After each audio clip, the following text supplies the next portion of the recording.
안녕하세요. 쉽고 재미있는 꽉스TV 곽북선 교수입니다. 오늘은 중국 역사 속의 라이벌 왕계와 석숭에 대해서 말씀드리겠습니다. 굉장히 생소하실 것입니다. 이름이 왕계, 석숭. 시대 상황을 좀 설명을 드려야 되는데요. 이 두 사람은 서로 누가 부자냐를 다투었던 사람들입니다. 이 두 사람은 다 서진 시대 때의 사람인데요. 서진은 잘 아시듯이 사마 가문의 사마염이 세운 제국입니다. 근데 사마염은 삼국을 통일하고 나자마자 그 영롱했던 기상은 얼른 다 사라져버리고 주지육림에 빠졌습니다. 너무너무 사치한 그런 국가였습니다. 그 당시 인구가 1700만 정도인데 비빈으로 거느리고 있던 여자만 10,000명이었습니다. 그래서 사마염은 밤마다 어떤 여자한테 갈지를 몰라서 양을 끌고 갔습니다. 그러면 양이 멈추는 곳에서 하룻밤을 자고 이랬다는 그런 이야기가 정사 속에 있습니다.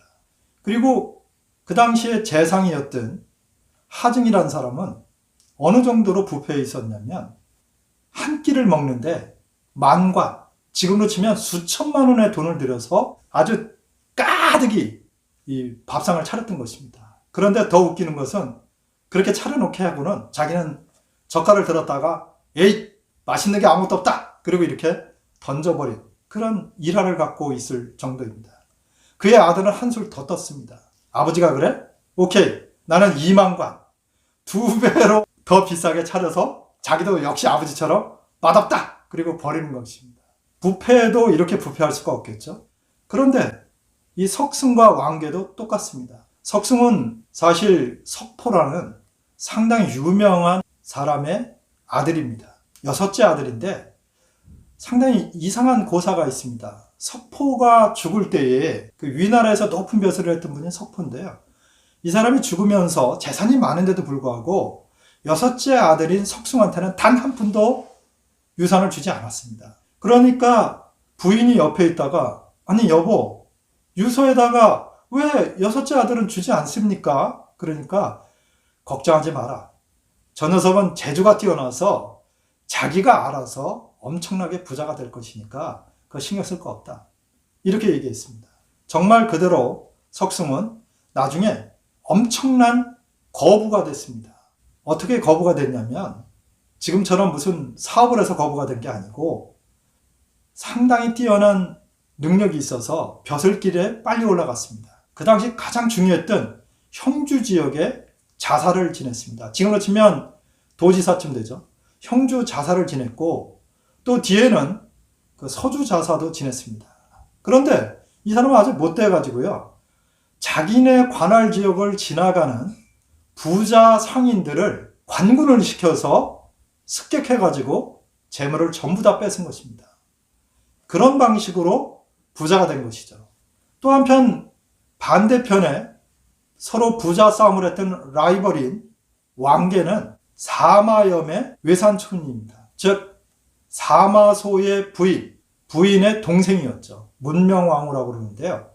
문명왕후, 왕황후의 동생인 왕계, 즉 사마염한테는 외삼촌이 되죠. 작은 외삼촌이 되는데 이 왕계 역시 상당히 부유했습니다. 왜냐하면 왕씨 집안은 사실 서진, 동진 때 아주 명문 대가였습니다. 옛날부터 계속해서 호족으로서 세습해왔기 때문에 엄청난 재산을 갖고 있었습니다. 이 둘이 이제 부자 싸움이 붙었습니다. 어느 날 석숭이 이런 소문을 들었습니다. 왕계가 밥을 하고 나서 가마솥을 닦는데 물로 닦는 게 아니라 그 당시 너무나 비쌌던 메가당으로 닦았던 것입니다. 즉 메가당이는 우리가 먹고 음식에 쓰는 건데 그걸로 솥을 닦은 것입니다. 얼마나 부자면 그 비싼 거로 닦았겠습니까? 지금이야 뭐 그렇게 비싸지 않지만 옛날에는 굉장히 비쌌던 것이죠. 그러니까 석숭이 야 이거 내가 질 수 있냐? 앞으로 너희들 밥을 할 때 장작을 사용하지 말고 우리 초 있지 않습니까? 이 불키는 초. 그거를 보통 우리 백납이라고 하는데요. 이 백납으로 밥을 져라. 얼마나 많은 백납을 넣어야 그 수많은 식구들을 먹이는 밥을 질 수 있겠습니까? 그 얘기를 들은 사람들이 아 이거 석숭이 이겼다. 그러니까 왕개가 화가 나겠죠. 야, 내가 그래도 지금 황제의 외삼촌이고 부자인데 석순 같은 놈한테 내가 질 수 있겠느냐. 그래서 그 당시에 비싼 자색 비단을 구입하게 했습니다. 이 왕개의 집안은 이렇게 지금으로 치면 사거리의 모퉁이의 큰 이제 대저택인데요. 그래서 왕개가 명령을 내렸습니다. 야, 사들여온 그 자색 비단으로 우리 담장부터 해서 40리끼를 병풍을 만들어라. 즉 담장을 그걸로 칠하는 것이죠. 이 말도 안 되는 얘기인데 그렇게 쳤습니다. 그래서 왕개의 집을 가려면 자색으로 된 비단 병풍기를 40리를 가야 했습니다. 물론 그 당시에 십리는 지금처럼 4kg가 아니고 약 2kg에서 2.5kg 정도 됩니다. 그래도 엄청난 길이 아닙니까? 거의 10kg에 해당하는 길을 그렇게 한 것입니다. 그 얘기를 들은 석승이 배를 잡고 웃으면서 참 왕개란 놈은 정말 돈이 없는 모양이다. 얘들아 가서 수를 놓은 비단을 사오거라. 자색 비단은 그냥 염색만 한 비단이고요. 수를 놓은 비단은 우리 금수강산할 때 금수라고 그러는데 그 비싼 진짜 자색 비단의 몇 배나 더 비싼 이 금수를 갖다가 즉 수 놓은 비단을 갖다가 40리가 아니라 50리끼를 병풍을 놨습니다. 그러니까 사람들이 또 뭐라고 그랬겠습니까? 역시 석승이 부자야. 이렇게 됐죠. 정말 화가 날 일입니다. 그래서 왕개가 정말 이거 어떻게 해야 되지? 그러다가 큰 대저택의 벽을 칠하기로 했습니다. 돌이 오래 풍화작용을 겪으면 이렇게 붉은 가루가 돼서 떨어집니다. 그게 얼마 안 되겠죠, 양이. 그러니까 엄청 비싼 건데 그걸 전부 사오게 해가지고 그걸로 벽을 장식한 겁니다. 그러니까 그 얘기를 들은 석승이 껄껄 웃으면서 아이고 녀석 그것밖에 못하냐? 야 너희들 가서 향료에 쓰이는 씨앗을 전부 사오거라. 훨씬 비싼 거죠. 그 당시에 향료는 비싼 제품이었습니다. 그런데 향료를 만들기 위한 씨앗을 다 갖고 오라니까 더 비싼 거죠. 그걸 왕창 갖다가 자기 담벼락을 그걸 다 으깨서 액체를 만들어가지고 담벼락을 그걸로 다 칠한 겁니다. 그러니까 석승 집안 담벼락을 지날 때 어떨까요? 참으로 향긋한 냄새가 항상 풍기는 것입니다. 어떠냐 이놈아, 너 돌가루로 해서 사람들한테 먼지나 먹게 하는 것보다 이렇게 내가 향료로 해서 발라놓으니 어떠냐? 세상 사람들이 또 누구 손을 들어줬을까요? 역시 석승이 최고야. 정말 부자다.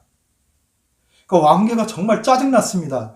이거 어떻게 해야 되지? 그러는데 사마염이 그 얘기를 들었어요. 응?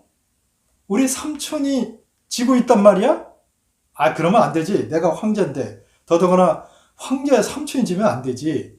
물론 사마염은 석승을 굉장히 아꼈습니다. 왜냐면 자기 아버지 대의 명신이었던 석포의 아들인데다가 석승 자체가 상당히 공을 세웠던 사람입니다.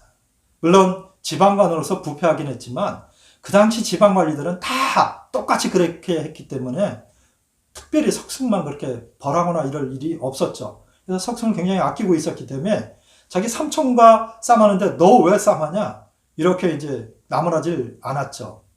한쪽은 아끼는 신하, 한쪽은 자기 어머니의 동생. 그러니 어떻게 하겠습니까? 그래서 사마염이 황궁에 보관하고 있던 산호수라고 그럽니다. 산호로 이 나무를 만들었는데요. 이 사진에 제가 올려놨습니다만은 이 산호 나무를 기증을 했습니다. 나중에 석승이 오면 그걸 보여주세요. 잔치를 한번 열어서 신하들 다 불러가지고 석승이 코를 납작하게 해주세요. 그랬더니 아이고 폐하 감사합니다. 그러고 이제 그걸 받아왔어요. 그런데 키가 어느 정도 되냐면 두 척이니까요. 약 한 60cm 정도 되는 큰 그런 귀한 산호나무입니다. 지금도 산호나무 그러면 굉장히 비싼데 그 당시에는 뭐 엄청나게 비싼 거죠. 그래서 이제 신하들을 다 불러 모으고는 이제 잔치를 열었습니다. 그리고 당연히 석승도 초청했죠. 그러니까 석승이 딱 가서 이제 봤습니다. 그랬더니 도대체 뭘 자랑하려고 그럴까? 그런데 자, 이거 보십시오. 그리고 하인들이 들고 나왔는데 정말 진귀한 산호나무였습니다. 아주 번쩍번쩍 빛나고 너무나 멋있었습니다. 그런데 그걸 보는 순간 석승이 코웃음을 치면서 흥, 이게 산호나무란 말이냐? 그러더니 옆에 있던 중국에는 이제 길상이라는 게 있습니다. 이렇게 집에 복을 갖고 온다. 이런 식으로 해서 이렇게 만들어 놓은 조형물이 있는데요. 저도 중국 있을 때 그런 선물을 받았던 적이 있는데요. 제 키만한 그런 길상도 있습니다. 제 키보다도 더 큰 것도 있고요. 그런데 아마 제 키만한 그런 길상이 있었던 것 같습니다. 근데 그게 쇠로 만든 길상이었는데 그것을 석승이 딱 들더니 왕개가 보여주는, 황자가 내려준 산호나무를 내려친 겁니다. 어떻게 됐겠습니까? 완전히 부셔진 거죠. 그러니까 왕개가 아니 이놈이, 그러니까 흥분하지 말고 잠깐 기다리십시오. 그러더니 자기가 데려왔던 부하들한테 뭐라 그러냐면 너희들 빨리 가서 우리 집에 있는 산호나무를 전부 갖고 오거라. 그랬더니 얼마 안 돼서 하나가 아니라요, 몇 개의 술에 실어왔는데 보니까 아까 왕개 거는 2척이었지 않습니까? 3척 내지 4척이 되는 훨씬 더 큰 이러한 산호나무가 무려 7개나 있었고, 아까 왕개가 보여줬던 2척 정도의 산호나무는 수십 개가 있었습니다. 그러면서 뭐라고 그러냐면 이렇게 얘기하는 겁니다. 석숭이, 야 왕개, 네가 고르고 싶은 거 골라, 가져. 누가 이겼겠습니까? 석숭이 이겼죠. 그래서 그 뒤로 왕개가 다시는 도전을 하지 않았습니다. 이게 역사상 유명한 부패한 관료들끼리의 부의 자랑, 경연이었습니다. 그런데 그 당시에 귀족들은 삼국 통일이 되고 나서 목표를 잃어버리면서 너무너무나 부패해서 일반 백성들이 굶어 죽더라도 자기들은 관여치 않았습니다. 오직 민간으로부터 재물 있는 대로 다 뺏어들여서 자기들만 호하게 살았던 것이죠. 그리고 얼마나 잔혹하게 정치를 폈냐면 왕개 같은 사람은 이러한 이야기가 세설 신어라는 책에 나와 있는데요. 한 번은 손님들을 모시고 잔치를 할 때에 여악사들이 있죠. 자기가 거느리고 있는, 자기 집안에서 드리고 있는 악공들이 있는데요. 여악사들이 이제 연주를 하기 시작했습니다. 그런데 그 중에 한 여악사가 한 박자를 놓친 것입니다. 우리 같으면 어떻게 하겠습니까? 그냥 지나가면 되죠. 거기서 화를 내면서 잠깐! 그러더니 너 지금 박자 틀렸지? 전현을 끌어내서 죽여라! 그래서 바로 그 자리에서 끌려나가서 죽었습니다. 벌 받았을까요? 아니요. 왜 벌을 받습니까? 황제의 외삼촌인데요. 그리고 그 당시 귀족들은 다 그런 스타일이었기 때문에 절대 벌을 안 받았습니다. 사실 삼국시대 이전에 서한, 동한 시대만 해도 자기 집안에서 거느리고 있는 종을 함부로 죽이지 못했습니다. 만약에 아무런 이유 없이 죽였다, 그러면 주인도 처형을 당했습니다. 실제로 서한을 무너뜨렸던 왕만 같은 경우는 종을 죽였던 자기 아들을 공개적으로 처형했습니다. 그런데 삼국시대가 끝나고 서진시대에는 그런 게 없었습니다. 종들, 일반 백성은 사람도 아니었습니다. 그렇게 죽인 것이죠. 근데 석승은 한술 더 떴습니다. 석승은 잔치를 하면 자기 집안에 있는 여자들뿐만 아니라 기녀들도 불러왔습니다. 그래서 아주 미모가 뛰어난 여인들을 손님들 옆에 앉히는 겁니다. 수십 명이 이제 앉겠죠. 수십 명의 손님들이 왔으니까. 그래서 옆 사람한테 술을 권하게 합니다. 근데 만약에 손님이 술을 마시면서 얼굴을 찡그리거나 뭐 술을 못 마시겠다거나 이런 소리를 하면 어떻게 될까요?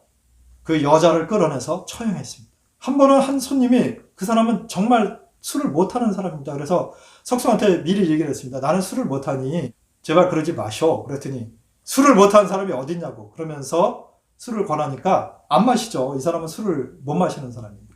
그랬더니 전현을 끌어내라. 그래서 죽였습니다. 두 번째 여자를 이제 앉혔죠. 그래서 또 술을 권했더니 안 마시는 겁니다. 그러니까 또 죽였습니다. 세 번째 여자가 들어오니까 또 권했는데 또 안 마셨습니다. 그래서 죽였죠. 네 번째 여자가 들어오니까 이 손님이 석승보다는 지위가 낮은 사람이니까 어떻게 못하겠죠. 그래서 여자를 더 죽게 할 수는 없지 않습니까? 술을 못 먹는데 어쩔 수 없이 술을 먹고 그 자리에서 쓰러졌다는 이러한 얘기가 있을 정도입니다. 서진은 이렇게 부패한 정권이었기 때문에 결국 파랑의 난이 일어났고 호족들에 의해서 국가가 흔들렸고 또 외부에 있는 이민족들의 침입을 받으면서 국가가 급속히 망하게 됩니다. 사실 역사 속의 라이벌로서 상당히 좋지 않은 사례인 석순과 왕계를 소개해 드렸는데 혹시 우리도 부유하면 그렇게 되지 않을까 두렵습니다. 오늘은 역사 속의 희한한 라이벌 석순과 왕계의 이야기를 드렸습니다. 재미있게 들으셨는지 모르겠습니다. 다음번에는 좀 더 재미있는 이야기로 찾아뵙겠습니다. 시청해 주셔서 감사합니다.